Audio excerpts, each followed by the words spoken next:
got a chance to pull out a couple of big things that PDs are going to need after going through training like this, and that you'll want to plan for in your staff training plan for round 0 to make sure that you can pick up where their formal training leaves off and continue to build their skill over time.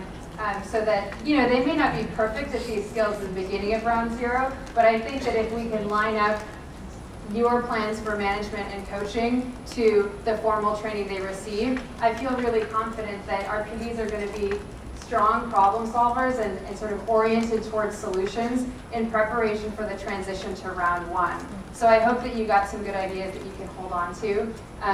And I want to give you a quick preview of what we're going to be doing tomorrow, and then give you a few minutes to jot down any final notes you want to hold on to from today before we close out. So we've gotten a chance to talk through a number of really key aspects of the early weeks of round 0, including the first relationship conversations that PDs are going to build with their core members, and then some of the most, I'd say, hardcore skills that PDs need to be able to apply in the early weeks as they're starting to receive deliverables. When we come back tomorrow, we're going to examine 2 critical judgment pitfalls that I think come up in these weeks for PDs as they seek to apply everything that's going on in round 0, and we're going to be problem solving with those. And then finally, we're going to end the day by thinking about 4 critical needs that will come up at the end of round 0 as you're preparing to transition for round 1. And we're going to get specific about, at the PD layer, what PDs are going to need to do and what judgments they're going to need to be able to make in order to smoothly meet their round 0 targets and then also be ready for round 1 with their Unit 1 data. So we're going to close out now. We finished a little bit early.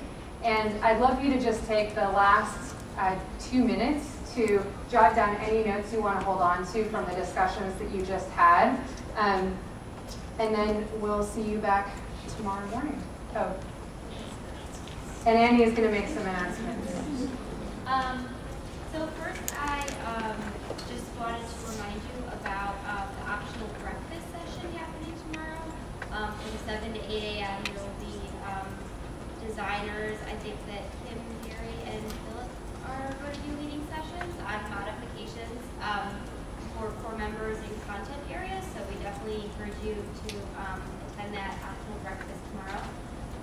Second is that there is a group dinner tonight at a restaurant called Open City, and the instructions are in your logistics memo, but if you went to the bar last night, you walk that same direction, and instead of going to the bar on the left, you take a right down that side street called Cadley, and then take a left on the next street. And so everyone can walk over there together if you want to meet in the lobby at 7:20, and then we'll start at 7:30 at the restaurant. And just to note that when you walk into where we're having dinner, there will be envelopes on tables, and we ask that you don't open them until you're instructed to. And then finally, TSD people will be having a brief end of day meeting, so if you can just stay in this room and meet at the back table over there. I really encourage everybody to. So again, take 2 minutes to pull together the notes you want to hold on to from the end of the day, and when you're ready, we'll see you at dinner. Thanks, everyone.